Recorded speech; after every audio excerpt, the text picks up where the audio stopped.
Nasihud Diniyah wal Wasaya Al-Imaniyah lil Kutub Al-Habib Abdullah bin Alawi Al-Haddad. Bacaan kita sampai pada qaulul muallif wa qauluhu ta'ala.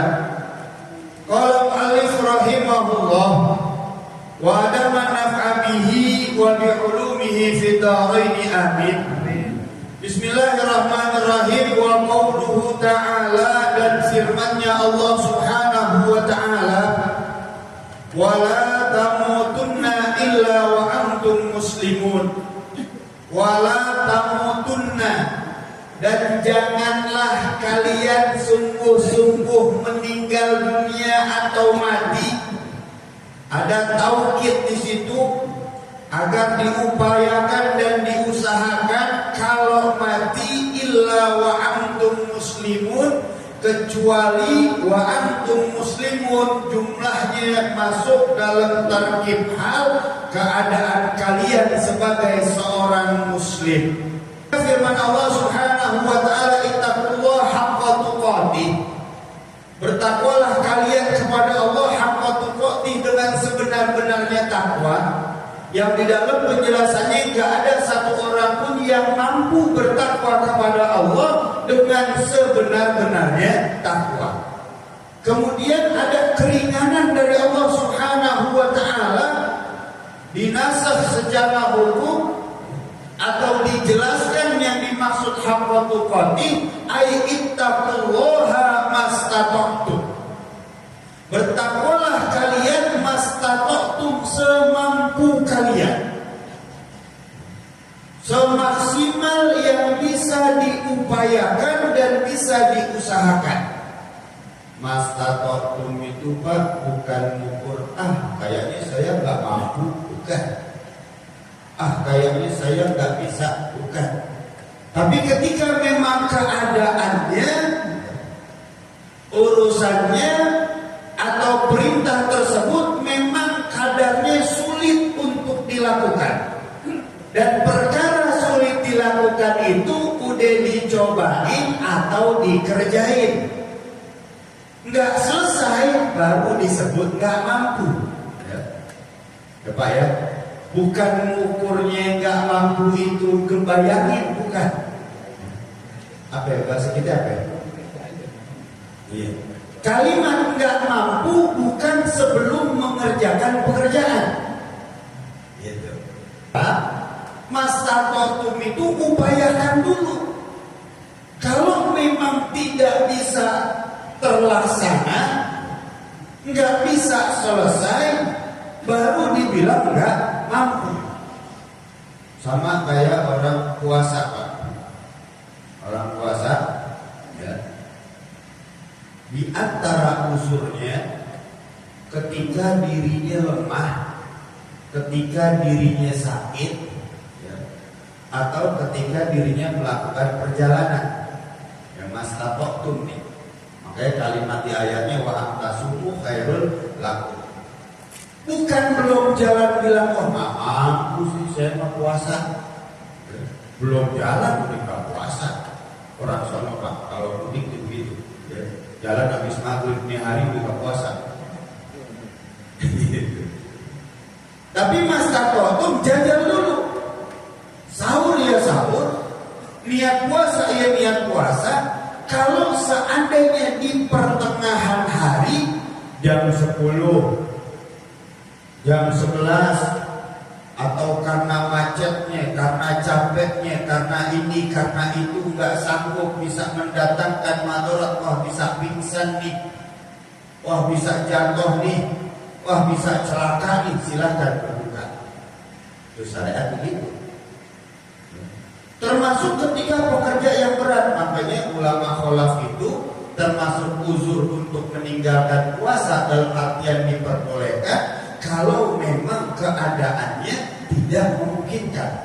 Itu ya, urusan kurban, urusan haji, urusan umroh, memang kalimatnya manis tato ilaihi sabila. Tapi bukan berleha-leha untuk datangnya kemampuan Pak. Bapak ketiban duit 30 juta koper besi kan jadi berangkat haji Pak. Mati. Tapi Mas Tato tuh tetap setiap harinya, setiap minggunya, setiap bulannya ada sebagian rezeki Bapak yang Bapak taruh buat apa? Diniatin supaya bisa umroh, supaya bisa haji, supaya bisa kurban. Itu. Sekalipun di pertengahan kecomot lagi. Ya kan? Makanya kayak kurban Pak. Kurban. Ini contoh aja ya, jangan tersinggung nih. Jangan tersinggung. Contoh aja, si rojul muda. Ya. Nggak usah ada jamaah secara keseluruhan. Jamaah yang aktif sholat berjamaah, yang aktif satu hadir talim. Kalau satu orang satu kambing, mestinya kemarin itu Adha atau berapa kambing? Hah? Ya Baji. Satu orang satu kambing, nggak usah yang mahal-mahal. Yang 1,5 juta ada Ustaz, ada kambing perempuan domba. Ya kalau speknya harus yang 4 juta, benar. Yang 1,5 juta, yang 2 juta, kambing majir namanya. Kambing perempuan cukup umur, ya usia di atas 8 bulan, 9 bulan atau hampir setahun. Itu cuma 1,5 juta sampai 2 juta. Bapak belinya di Sukatani kiloan paling 900.000. Tapi ternyata ketika hari raya Idul Adha, tuh banyak yang teriak kagak mampu. Gitu. Lepot pakai Xiaomi 14 Pro. Berapa harganya? Hah? 7 juta. 7 juta lepot pakai Xiaomi. Mereka Pak, gimana begini? Kita tanya, Pak, itu nggak mampu saya. Tapi pakai Xiaomi, kalau dia nggak boleh pakai Xiaomi, nggak apa-apa, nggak mampu. Ini Mas Tato, Mas Tato. Kenapa? Karena kita pada umumnya memaknai Mas Tato itu ya, momentumnya. Itu. Seminggu lagi hari raya Idul Adha baru mereka mampu gak ya saya begitu. Tapi tidak berusaha untuk menjadi mampu apa kaidahnya. Salat yang diterima oleh Allah Subhanahu wa taala. Salat yang pertama, ya bukan secara hukum fikih nih. Ya, kita bicara nih salat yang sudah sah secara hukum. Yang sudah sah secara hukum, syarat dan rukun bahkan sunnahnya terpenuhi. Dan gitu. Tapi yang diterima oleh Allah Subhanahu wa taala satu, salat yang dikerjakan semata-mata ibtighaa'a wajhillah. Cari ridha Allah. Salat yang di dalamnya ada khusyuk. Salat yang di dalamnya ada hudur. Salat yang di dalamnya ada hudud. Ya. Qayyidnya nih kan gitu. Kemudian kita salat maghrib atau nanti isya Allahu Akbar. Usul enggak kira-kira?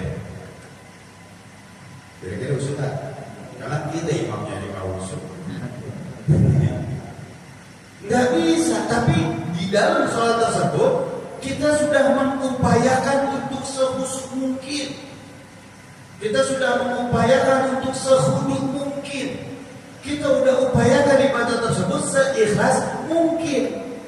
Makanya begitu, Assalamualaikum warahmatullahi wabarakatuh, Assalamualaikum warahmatullahi wabarakatuh, Astagfirullahaladzim, ya Allah maaf ya Allah kalau tadi sholat saya tak bisa husu dari awal sampai akhir.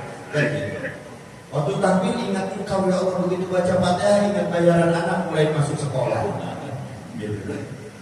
Dia begitu ruku ya ingat bayar kontrakan, pas sujud ingat token listrik, gitu. Maaf ya Allah.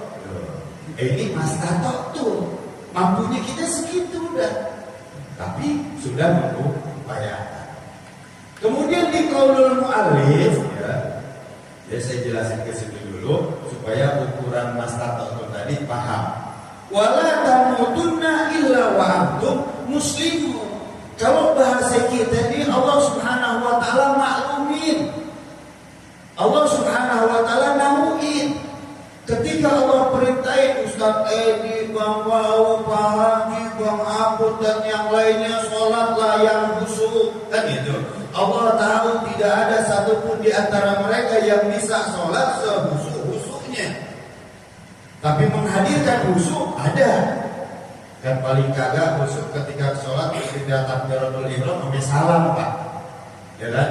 Allahu Akbar. Ingat masih itu, ingat dirinya madhep kiblat, ingat dirinya dalam keadaan sholat, kan gitu. Ntar ingat lagi pas salam. Ingat kalau sholatnya udah selesai, gitu. Makanya di sini banyak yang teriak bid'ah kan. Imam Sirajul Huda rata-rata bid'ah. Emang kenapa sholat dengan takbir 1 rakaat terus salam, gitu. Kenapa? Yang salah di ingatnya apa kalau bahasa Betawi iyeng apa iyeng? Ngehnya sadarnya gitu ya. Allah Akbar terus kelayaban mana tahu ngeh lagi salah teriak nih imamnya nih Ustaz Ibul bid'ah nih.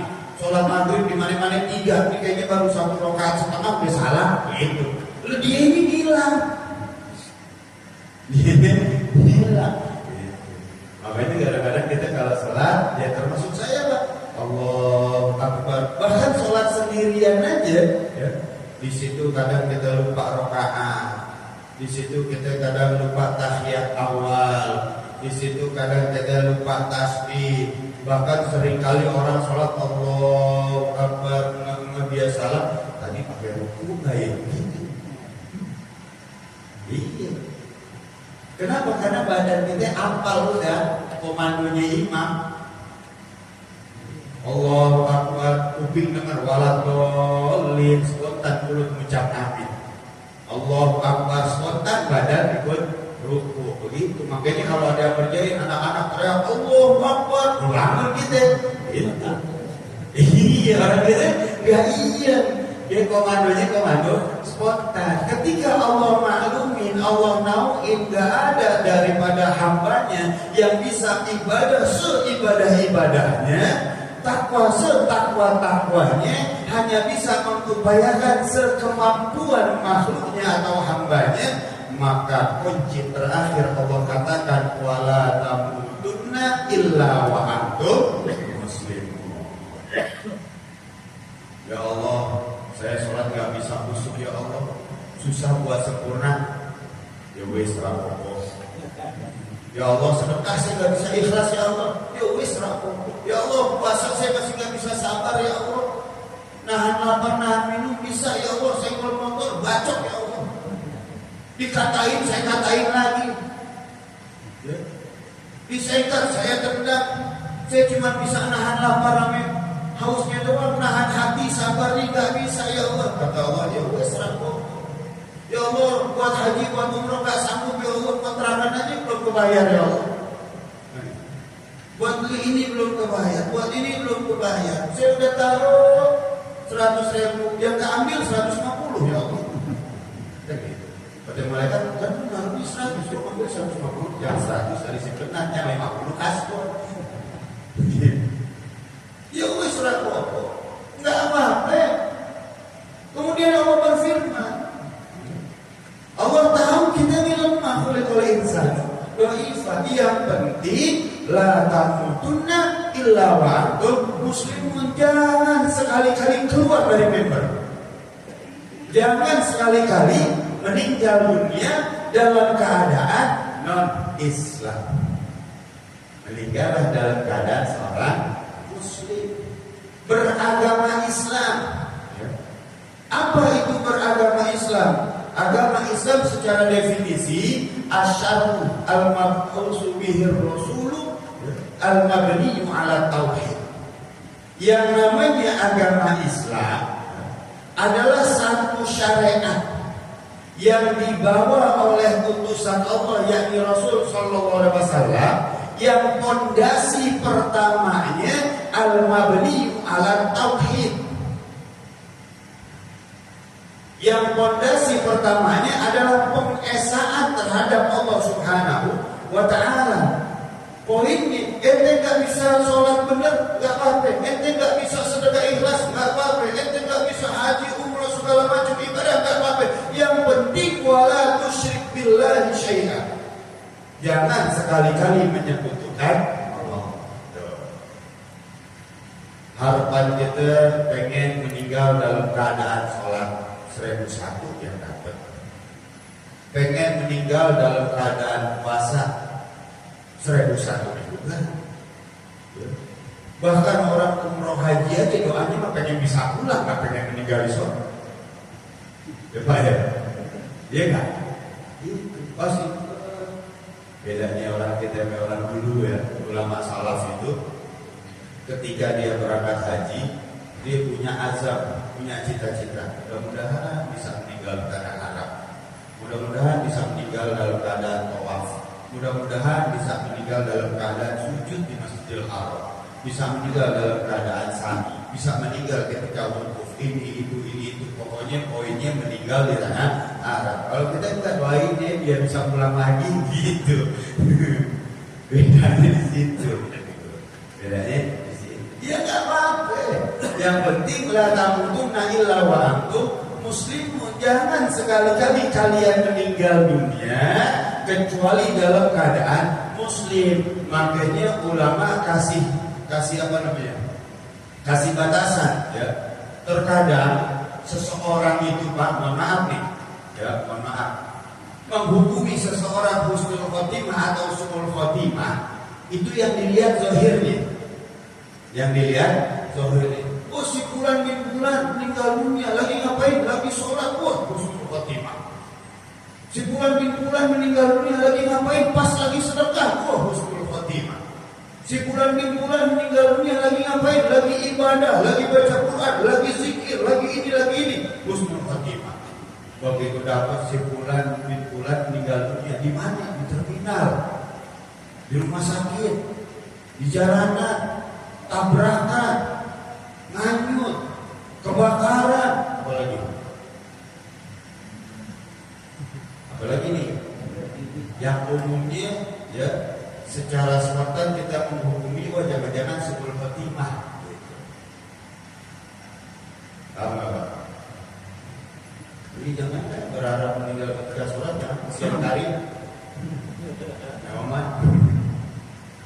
Makanya ukuran husnul khotimah atau su'ul khotimah, yakni seorang tersebut meninggal dunia dalam keadaan muslim atau tidak, gitu doang.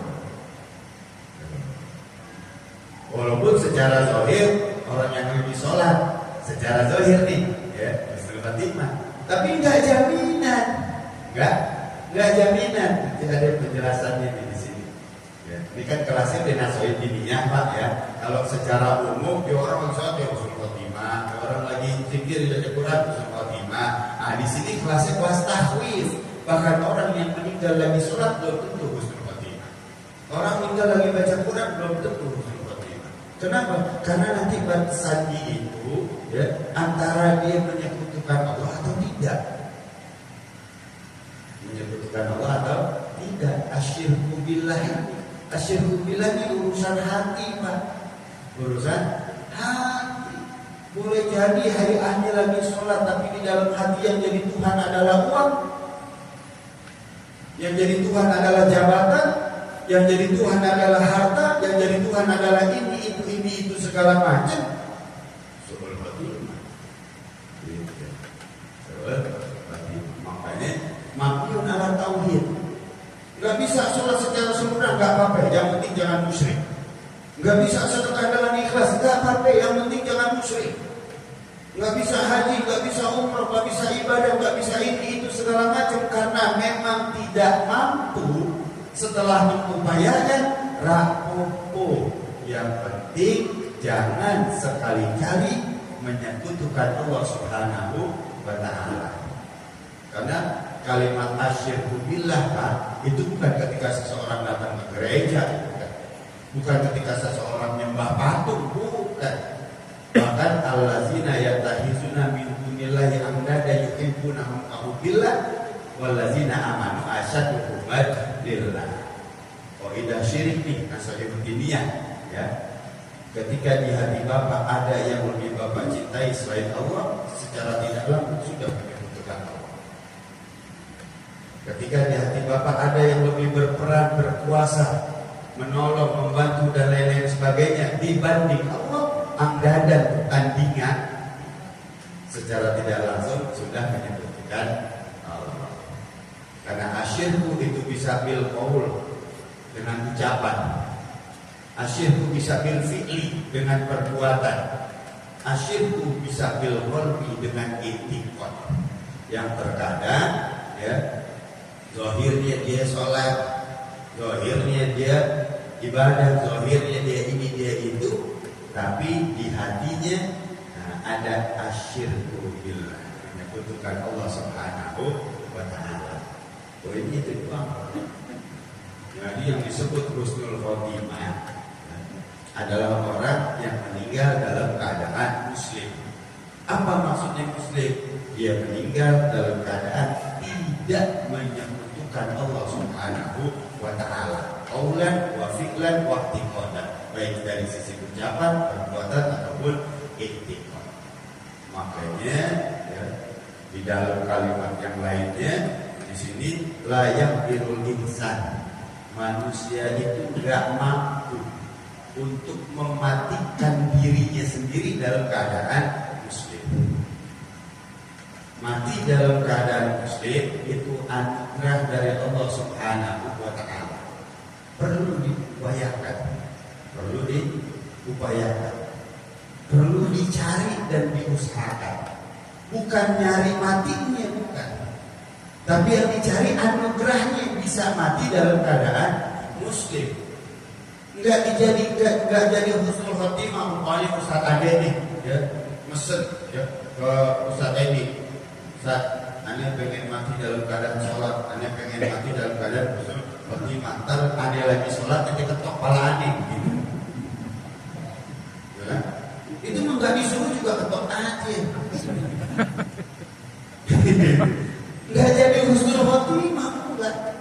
Enggak jadi husnul khotimah. Kalau dengan begitu bisa husnul khotimah, ya, maka orang-orang yang paham, ya, yang udah merasa sakit, yang udah merasa umurnya nggak panjang, yang udah lemah, udah ngap-ngapan, tinggal pesen sama saudaranya. Nah, Bang, Dek, Pop, Mama, Cang, Cing, kan gitu. Ini udah gak panjang nih, ini supaya saya husnul khotimah, saya baca syahadat, tapi saya baca syahadat yang dikotok ini. Tapi nggak jadi husnul khotimah, mungkin jangan pesan begitu Ji. Husnul khotimah itu anugerah. Disebutnya itu qalbun salim, ya i'tiqadnya bagus. Ketika orang yang tidak dalam keadaan melakukan perbuatan kemusyrikan atau tidak mengucapkan kalimat-kalimat asyirku, maka yang perlu dijaga urusan hati. Urusan hati. Enggak lagi maksiat, tapi juga enggak lagi taat. Ya, dia mau sholat, dia belum sampai atau asar belum sampai kan gitu. Tapi juga enggak lagi maksiat, maka secara perbuatan tidak dalam menyekutukan Allah. Dan enggak ucap macam-macam, maka secara qaulan, secara ucapan juga tidak dalam keadaan menyekutukan Allah. Tinggal urusan hatinya. Ketika dia meyakini Allah satu-satunya Tuhan yang wajib disembah, yang wajib diibadahi, kan gitu. Dan baginda Nabi adalah utusan Allah. Kemudian dia meninggal, maka mata musliman. Di sini kan tadi dikatakan, layak dirul insan ala ayyubi tanam sawa ala Islam. Walakin qad ja'alallahu lahu sabilan ila zalik. Idza akhadha bihi kana qad ata billazi huwa alaihi wa tasala ma amarahu wa huwa ayyahtara al-maut ala Islam wa yuhibbuhu wa yatamannahu wa ya'zumu alaihi wa yakrahu al-maut ala ghairihi minal adyan. Enggak ada satupun manusia yang bisa mematikan dirinya dalam keadaan muslim. Namun Allah sediain, Allah bikinin, Allah kasih tahu sabilan, jalannya supaya bisa meninggal dalam keadaan muslim. Yakni iza akhadha bihi kana qad ata billazi huwa alaih. Kalau dia ambil, dia berpegang teguh pada jalan yang ditunjukkan oleh Allah Subhanahu wa taala, maka kemungkinan besar dia akan meninggal dalam keadaan muslim. Yang diantara caranya adalah ittisalul awamir, ya. Masuk di dalamnya ijtinabun nawahi, melaksanakan perintah dan menjauhi larangan. Ilustrasinya gini Pak, ketika kita nih bergabung menjadi satu anggota satu organisasi, satu instansi gitu. Maka selagi kita mentaati apa yang menjadi tata tertibnya dan tidak melakukan apa yang dilarang, maka selama itu pula keanggotaan kita masih tetap. Dan seandainya kita melakukan hal-hal yang dilarang di dalam tatibnya, yang jadi peraturannya, kemudian tidak melakukan apa yang menjadi kewajibannya, jangan kaget Pak kalau membernya langsung dicabut sepihak. Bapak kan suka lihat televisi itu berita, ya kan? Berita pertama, kader partai anu melakukan korupsi, kader partai anu melakukan penipuan, kader partai ini melakukan ini. Disebutnya kader di berita. Dikonfirmasi ame ketua kadernya, ya.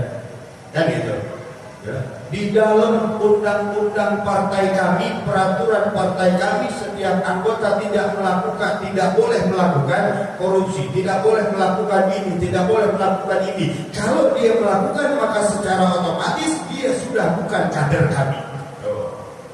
Ya. Akhirnya kita yang nonton berita jadi kader bareng-bareng.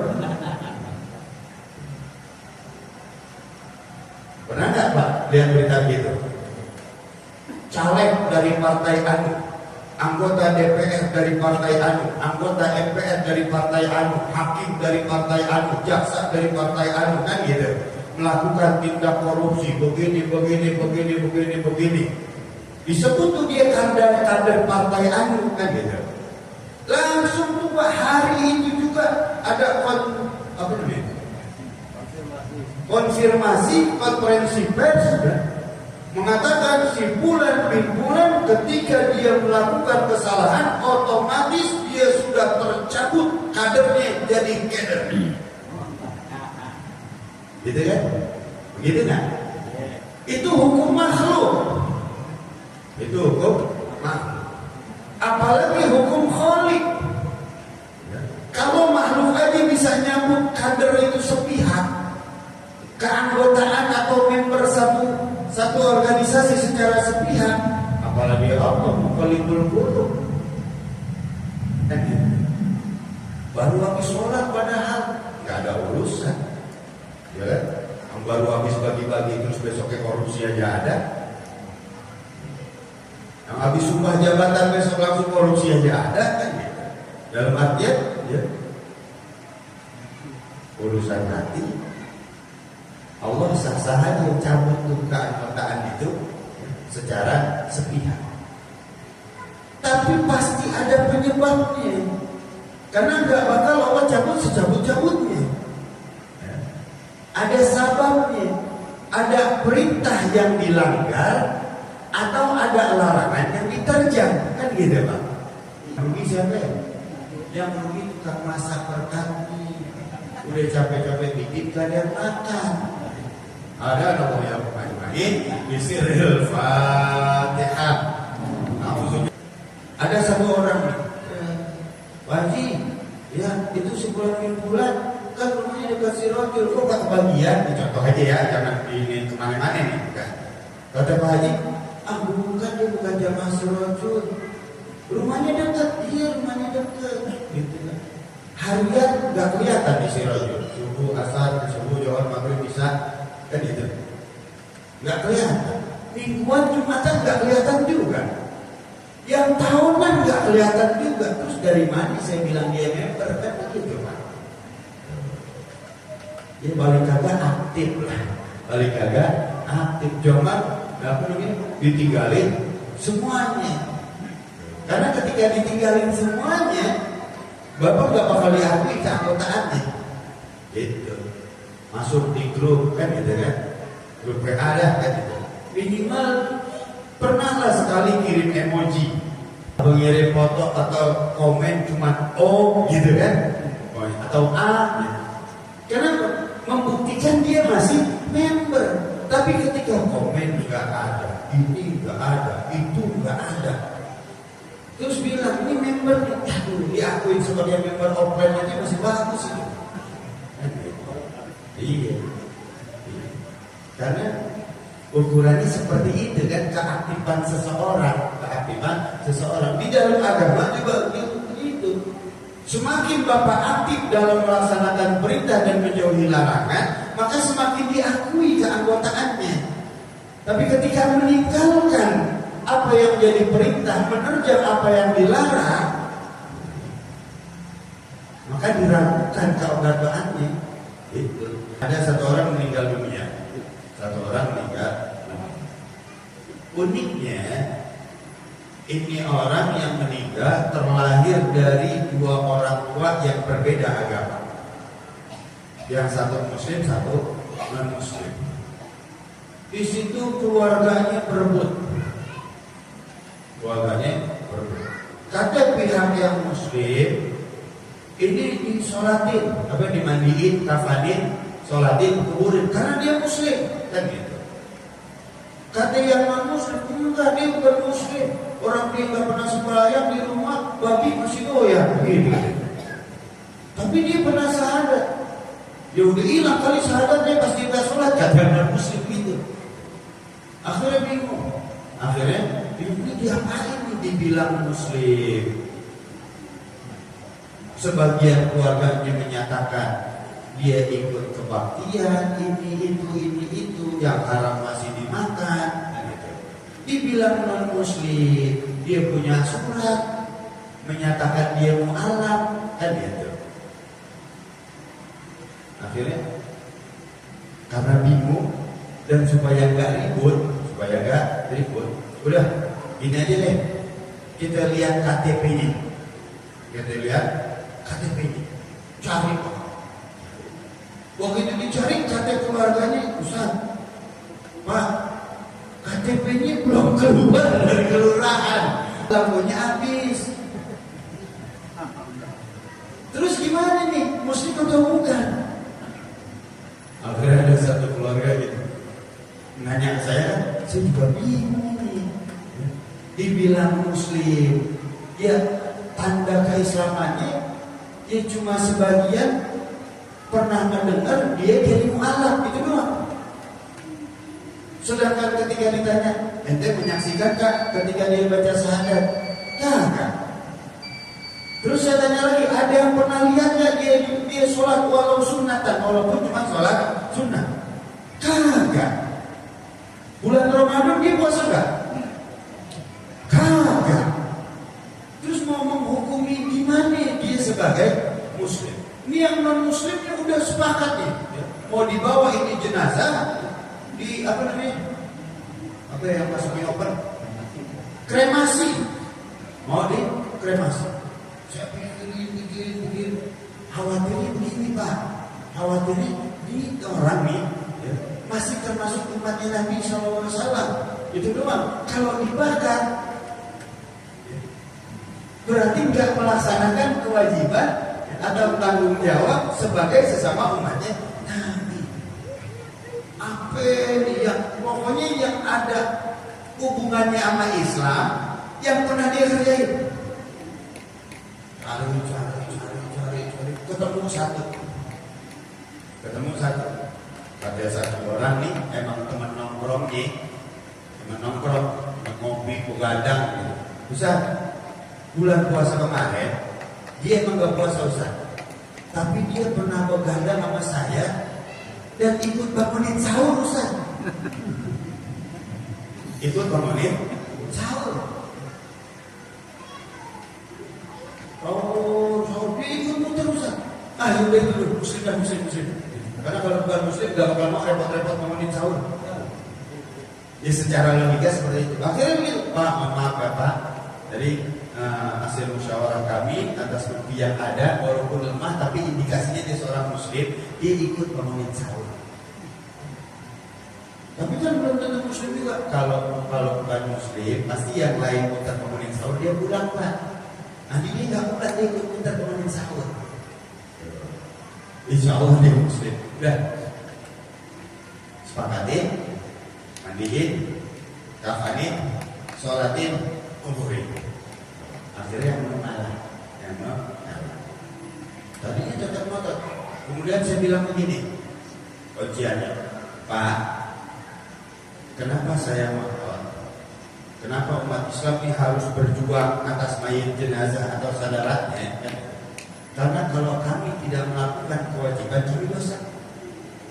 Sedangkan Bapak, mayit mau dibakar, dipendam, direbus, dikukus, gak ada dosanya. Nggak ada dosa. Dan kalau mayit ini dikubur, Bapak nggak nanggung dosa, enggak. Sedangkan umat Islam, kalau jenazah saudaranya yang muslim,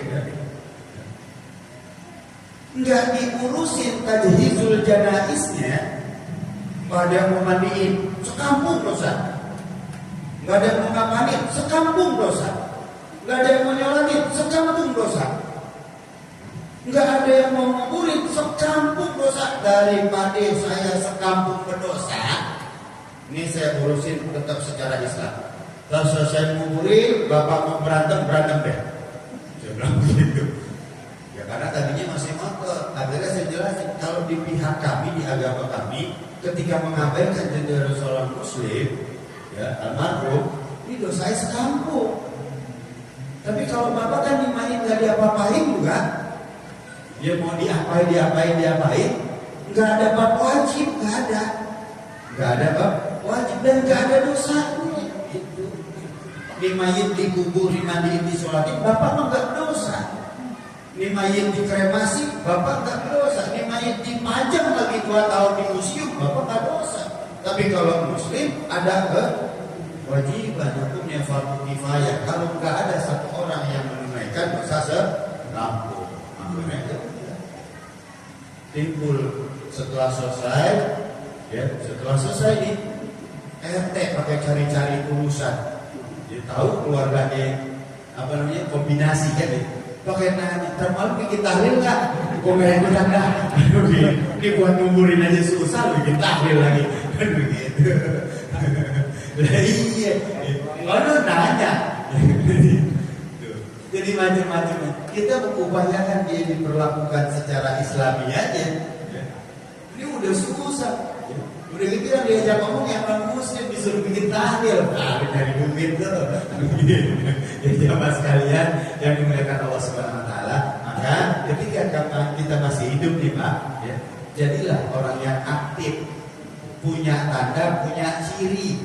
Punya tanda, punya ciri. Ciri apa yang menunjukkan Bapak seorang muslim? Kan ada KTP, kalau KTP hilang gimana? Gak ketahuan. Ya. Atau Bapak meninggalnya nggak di sini, ya meninggalnya di sono, Jonggol, atau di mana yang nggak ada orang kenal sama Bapak, kan gitu. Ya, begitu dilihat hayahnya, nggak ada Islam, nggak lagi pakai baju koko, nggak lagi pakai kain, nggak pakai ini, nggak pakai itu, nggak ada atribut keislamannya, kan gitu. Dia nggak pakai rompi majlis lagi pun. Kalau pakai rompi majlis pasti ketahuan muslim nih. Kan? Ini nggak bisa, nanti di sana nggak ada yang bisa dihubungi atau apa. Ini bagaimana ngurusnya? Kan? Ini muslim atau bukan?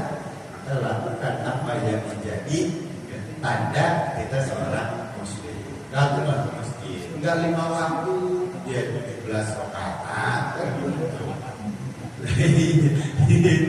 Hadir, ada acara kumpul, ada maulid, ada Islam Mi'raj, hari besar Islam, datang menunjukkan Bapak seorang muslim. Jangan sampai nanti ketika ada apa, Bapak punya acara, tolong undang orang masjid, tolong nggak ada yang mau datang. Alasannya cuma satu, Bapak hidupnya juga pernah datang. Yang rugi siapa? Yang rugi tukang masak berkati. Udah capek-capek bikin gak ada yang makan. Alhamdulillahirabbil alamin, hamdan na'imin, hamdan syakirin, hamdan yafi ni'amahu kafi mazidah. Allahumma fashalli wa sallim wa barik ala sayyidina